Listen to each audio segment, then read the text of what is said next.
Hello, everyone. My name is Don Thomas, and I'm proud to serve you as the Fire Marshal for the City of Detroit. Under my command is the Fire Marshal Division, which includes two sections, which is fire prevention, something very near and dear to our heart, as well as plans and exams, which is a part of fire protection engineering. We want to thank you. The Detroit Fire Department wants to thank you for joining us this evening as we talk about our second installment of our new DFD Safety Series webinars. Under the direction of Fire Commissioner Chuck Sims, we're going to host these webinars to help you with all the information that you need so that you can be safe within your home and meet you where you are as it relates to all topics related to fire safety and life safety. Hopefully, most of you are safe and off of the roads and in your homes on this very snowy evening.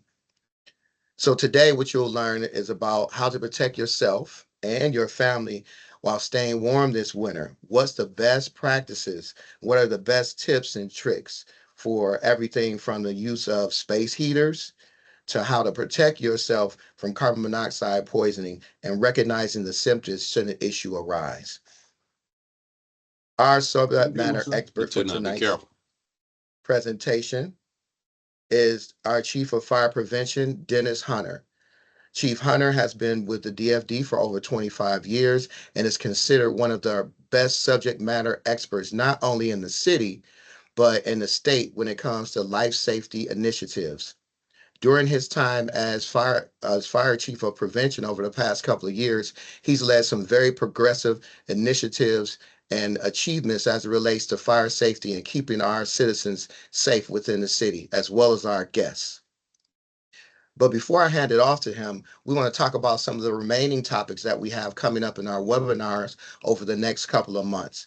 And they'll be held as usual on the second Wednesday of the month at 6 p.m. at the same link in which you used to get here today. In March, we'll help you and your family learn the best tips and tricks to stay safe when cooking, smoking, or using candles. In April, we'll walk you through something we do every day in fire prevention and in community relations, which is helping you create a fire safety plan for your home and or your business. In May, when things start to heat up around here, we hope we'll talk about summertime safety, including best practices for use of grills, fire pits, as well as fireworks. In June, we'll talk to you about something that's near and dear to our heart and something that the city of Detroit is very proud of, and what it means to be a part of keeping Detroit a heart safe community and how you can get involved and maybe even save a life. Now, for those of us needing Spanish or Arabic translation of tonight's webinar, there will be audio links posted to our website along with this presentation tomorrow. At the end of Chief Hunter's presentation, we'll take questions from the audience. So just type your questions into the Q&A and we'll answer them. But today is all about the safety at home during winter. And so we'll introduce Chief Hunter. Chief Hunter, you're up. Thank you, Fire Marshal Thomas, for that great introduction. Uh, so welcome and thank you for joining us for the DFD Safety Series. And as Fire Marshal Thomas said, today we'll talk about heating your home safely. With it being winter, we know that during the winter months, everyone wants to stay warm and comfortable in their homes. Today we'll discuss the types of heating appliances we recommend and how to stay safe while using them, as well as to prevent carbon monoxide poisoning, which can be deadly. In 2024, the city of Detroit, we responded to 73 fires caused by alternative heating methods such as warming fires and improper use of heating appliances. One fire resulted in a civilian fatality and 5 resulted in injuries to civilians and or firefighters. According to FEMA, house fires occur in winter months more than any other time of the year, and 1 in every 7 house fires involves improper use of heating equipment. A Red Cross survey showed that more than half of the population uses space heaters, which are involved in most deadly fires related to home heating. The U.S. Department of Energy records that 25,000 house fires every year are linked to space heaters. Many result in trips to the emergency room, with more than 300 fatalities across the country every year. Property damage from these fires can also be devastating, requiring extensive professional fire damage restoration. So today, we're just going to talk a little bit about home safety, and we're going to try to give you some knowledge and education to avoid some of these hazards. If you're using a space heater, and as you heard from the last statistics, that is one of the prime uses of alternative heating. We want you to maintain a safety zone of a 3-foot parameter and keep it away from flammable items such as drapes, clothes, bedding. Always place your space heater on a flat surface and ensure that the portable heaters, which this is very important, have a automatic shutoff feature and are UL listed. That shutoff feature works if you knock it over or if somebody bumps it, it should cut right off. And turn those heaters off when you go to bed. You can layer up with blankets at night, but we don't recommend leaving them on at night. Check for damage or frayed cords on all heating appliances. This too can lead to fires. When you have a break in that cord, it can catch the carpet on fire or other flammable items. Very important to never overload your outlets with multiple heating appliances. For example, your typical 120 plug can handle about 1,800 watts, and the average space heater may be about 1,500 watts. So that means that one plug can handle one heater. You shouldn't plug up multiple heaters into outlets or power strips. They will overheat and they will cause an internal fire in your walls, your wiring in the walls. Keep a glass or metal screen in front of your fireplace. I know we like to use fireplaces in a window. It gives a nice ambiance, and it can heat up a room. But to prevent those embers from jumping out, you want to have a spark arrestor screen or a glass fireplace cover. What not to do when heating your home, and this is regarding carbon monoxide poisoning, which, as we know, is a silent but deadly killer. You can't smell it or taste it.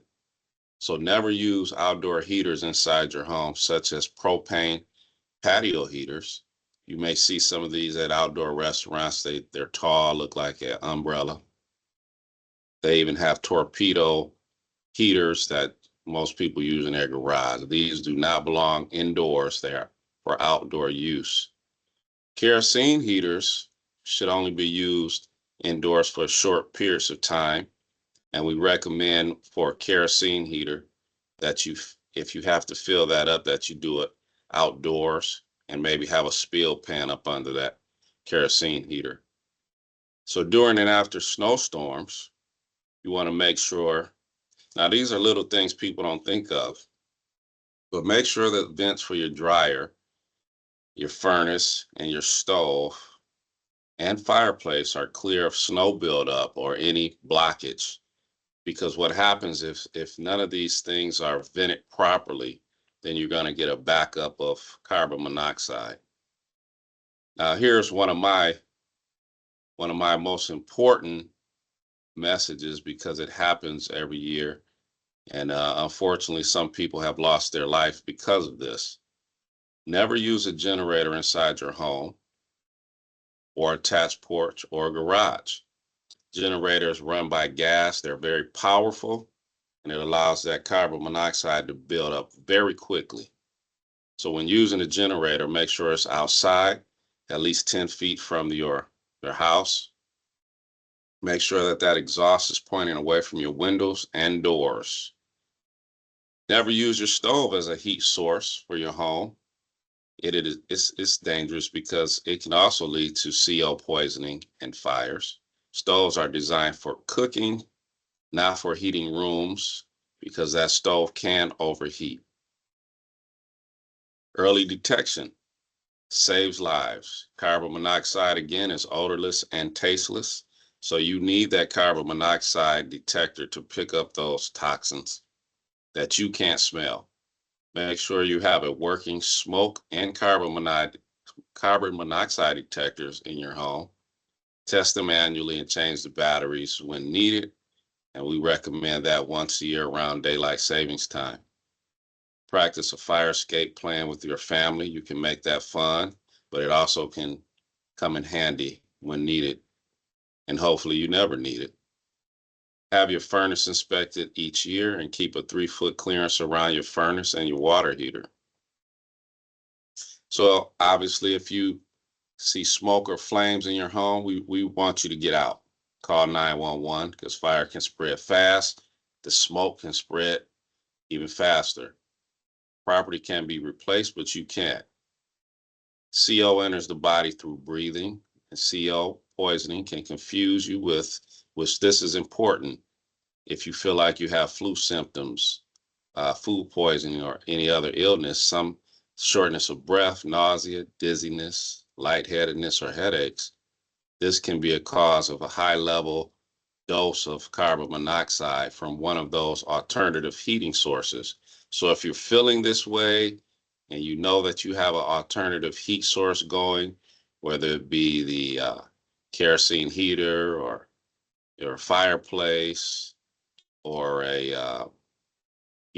anything that can, a generator, then you might want to get outside, get some fresh air, and call 911 if you're feeling these symptoms. So DFD, we are here for you. Our response times are some of the best in the country. We'll be there when you need us.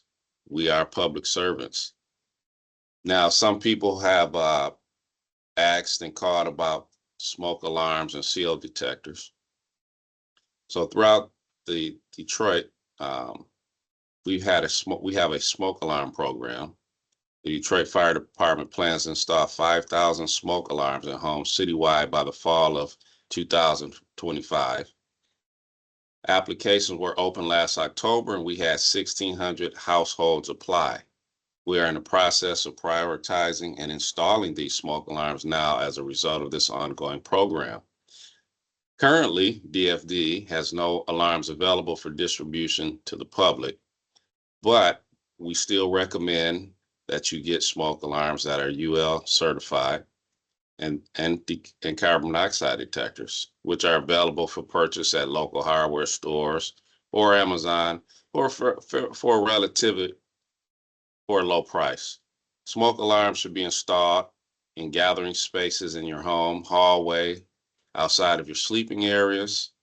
And we recommend coming up the stairs from your basement because that's where your furnace and your hot water tank are. So we recommend them on every level of the house. And so those are the main points we wanted to hit for this heating your home safely during the winter. And you can reach out to our office if you have any questions at 596-2929. And I think we were going to open the floor up for some questions.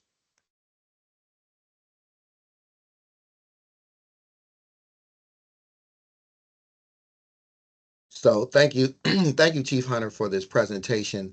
It was done very well.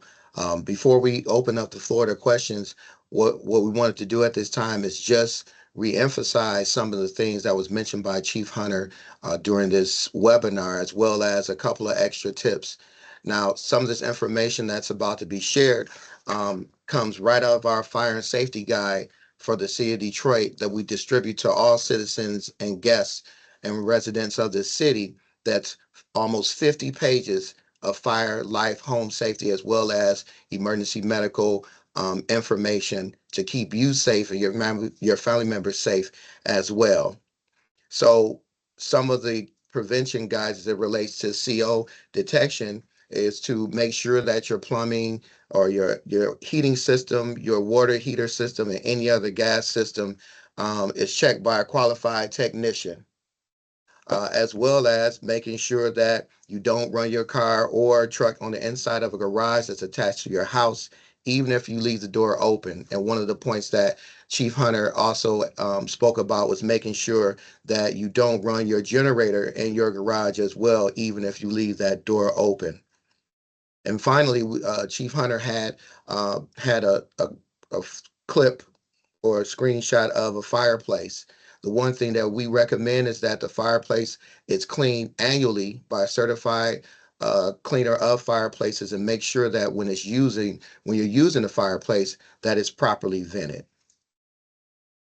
So right now, what we're going to do is open up Q&A, and just as a reminder, our attendees can type the Q&A or the questions in the Q&A section at the top of their screen.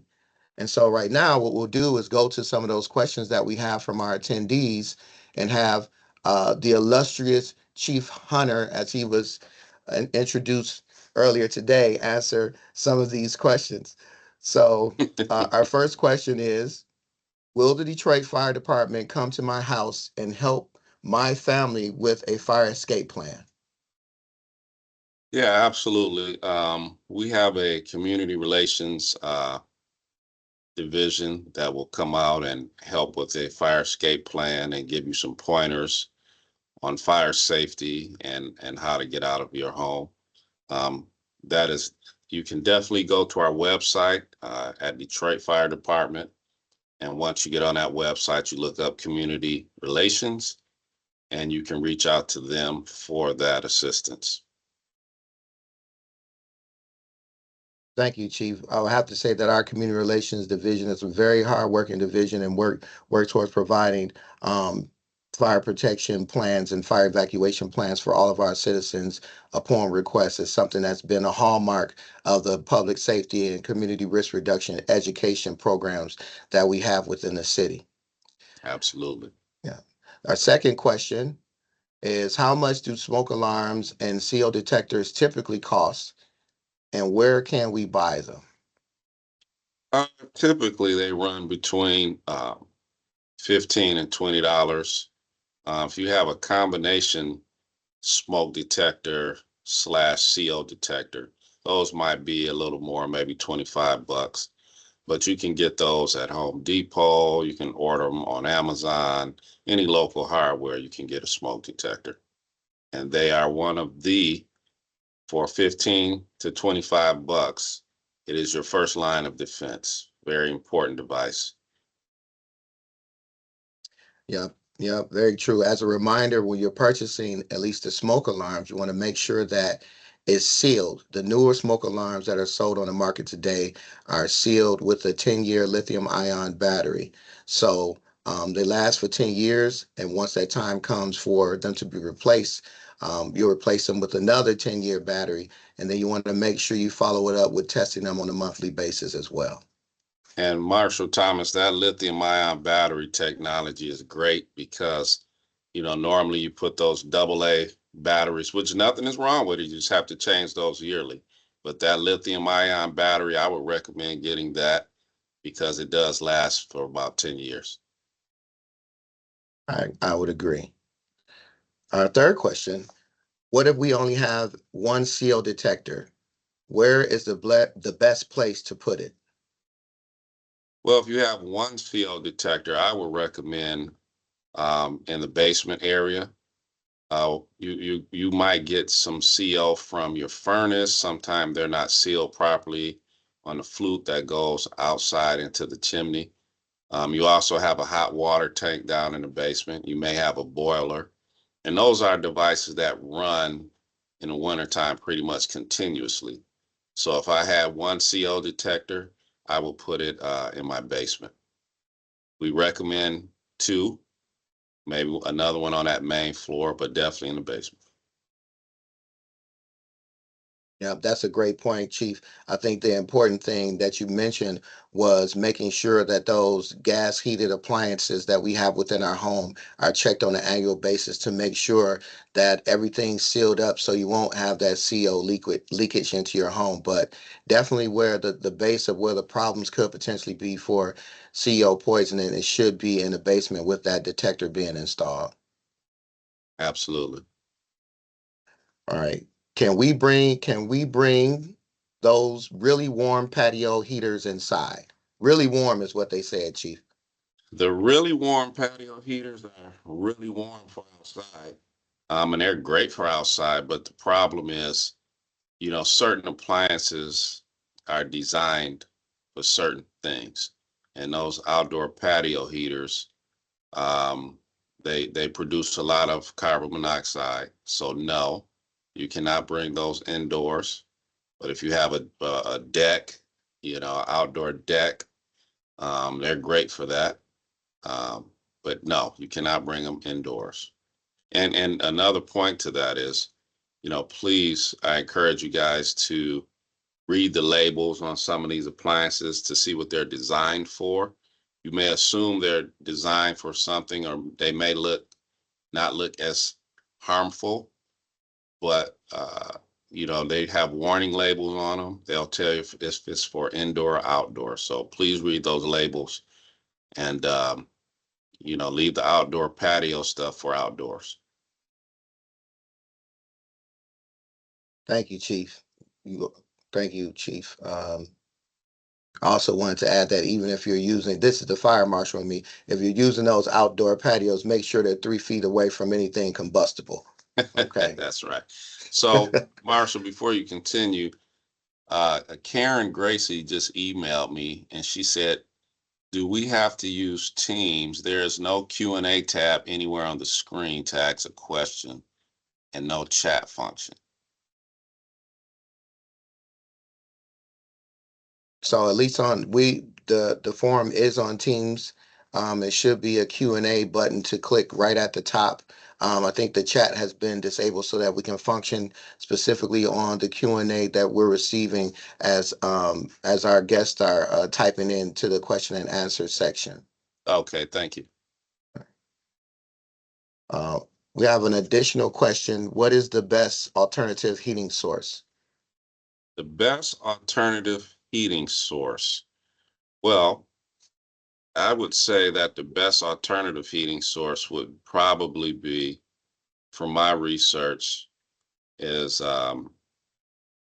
space heaters, actually, because even though, and it's ironic, they're the cause for most of the fires, but if you use them properly, that's the key. Using them properly, you shouldn't have a problem. They don't produce carbon monoxide. They do, if you have the proper space heater, it does have it should have a shut off component on it. So I would say a good space heater with no frayed cords and a shut off component would probably be the safest, as long as you keep that 3 foot safety perimeter around it. Because what happens is, with the space heaters, sometimes they have a cut in the cord that can spark, that can catch your carpet or any type of drapery if you have it that close. The overloading of the circuits is a big problem. Sometimes people have a space heater plugged into that outlet, which again, can probably handle about 1,800 watts. A space heater could be 1,500 watts or more, and then you plug in other items to that outlet, and then you have a problem. But a safe solution also is a fireplace. It takes a little more work. You may have to cut a little wood and get into your your outdoorsman, put your outdoorsman hat on, but a fireplace is safe also. As long as you have that flute open. And if you don't have the flute open, you'll know, because the house will smoke up instantly. Okay, thank you, sir. So we have a question from Pat, and it's more or less regarding rather evacuation plans. So how to create an evacuation plan for non-physically challenged and physically challenged residents, i.e. wheelchair bound and bedridden.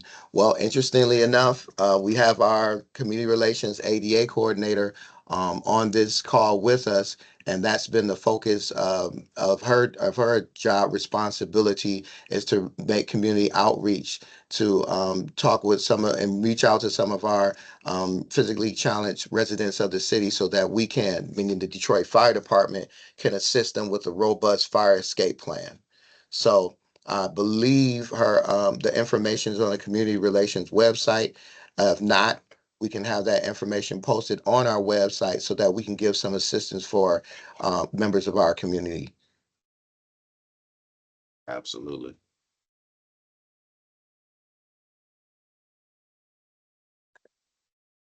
So we have two more questions. One question was, what if we have a small room and need to use a space heater, but there's no place where everything is 3 feet away? Well, that's an interesting question. If you have a small room, you're going to have to create some space. You're going to have to move the couch, the futon, the TV. What's most important is your safety. So you would have to. It's no room that I know of that is that small that you can't create a perimeter around your space heater. So to answer that question is you would have to create that space, or you possibly would not be able to use a space heater in something that small. And another thing that you can also do is, you want to make sure that you have door seals on your doors that can stop a draft. Uh, they have, nice thick curtains that you can put over your windows that can stop drafts, and also that radiant cold that comes off of those windows. So there are things you can do to insulate your home so it's not as cold. Okay, thank you, Chief. Um, we have a couple more questions. One question that we received is from Ian. Is it okay for the space heater to be sitting on the carpet area? Well, you know, I would say that the space heaters are designed to be on a flat surface. If that carpet is some carpets are more thick than others. If it's thick enough where that space heater is kind of leaning, um, or the pieces of the carpet are going into the space heater, then I would say you might want to set it on top of a board or some hard surface. And again, that's another thing you want to do is make sure that it's not around anything that's flammable. So I would suggest if it's not a hard floor, that maybe use a board or something of a hard surface that it can sit level on, and you don't want it to come in contact with the carpet. And Very most of good. those space heaters are designed to be cool on the outside. Um, so, but you still don't want it on that carpet. Thank you, Chief. So I have a two-part question from Ms. Pam Weinstein. It looks like she's our fire scientist here on the guest attendees tonight. Um, so did I lose her question? Uh, okay. One question was about the about I don't know if I have it here. Where is she go? One of the questions was about fire blankets. Are those safe to use on the inside of your home in case of an emergency? Um, what do you think about the fire blanket, sir? So a fire blanket, that's kind of a different topic. That's not heating your home, but it is a safety feature. A fire blanket is designed, you know, to put out a fire. Like say if your clothes catch on fire, you learn in school, stop, drop, and roll. Well, a fire blanket can be used to cover you up if in case your clothes catch on fire, or say maybe something on the stove catches on fire. You can kind of smother it with that fire blanket. So I think it's a good thing to have, a fire blanket, smoke alarm, CO detectors, and fire extinguishers. We didn't touch on that, but since you go into fire blankets, you want to make sure you have an ABC fire extinguisher in your home. And that's for, let's make it clear, fire extinguishers are for small incipient fires. Maybe something just starts to burn on your stove where you think you can handle it, and you can spray that fire extinguisher on there and smother that fire. Just like with a fire blanket, it's a smothering technique. Fire needs oxygen to breathe. So sure, that's a good thing to have. Yeah. Thank you, Chief. You hit on the second part of Ms. Weinstein's question about fire extinguishers within the home. I think her question was more or less asking whether her extinguisher from 1990 was still good. I think I'll answer that, Chief. No, it's not. Ms. Weinstein, you probably would need to purchase a new one. And again, those are part of the home safety and life safety equipment that's sold and purchased either online or from Home Depot and home hardware stores of that nature. If you do have one, and this is good for everybody, you want to make sure that the yellow arrow is within the green section on the dial of that fire extinguisher. And once you use it once, it's best to discard it and get a new fire extinguisher. So the information on how to use a fire extinguisher, we should have some of that information online. If not, we'll make sure we get that up. But what we simply identify is pass, pull, aim, squeeze, and sweep. So if that information we don't have, we'll get that information online. But again, there's always videos on proper fire extinguisher use within your home. So I think our time is up here. So first, we want to thank everyone for joining us tonight. And as a reminder to save the date for Wednesday, March 12th, where we'll be talking about the very subject that Chief Hunter closed out with, which is how to stay safe when cooking, smoking, or using candles. So have a great night, and we'll see you next time. Be safe out there in the snow, and just be safe in general. Thank you. Thanks, everybody. Thank you. Be safe.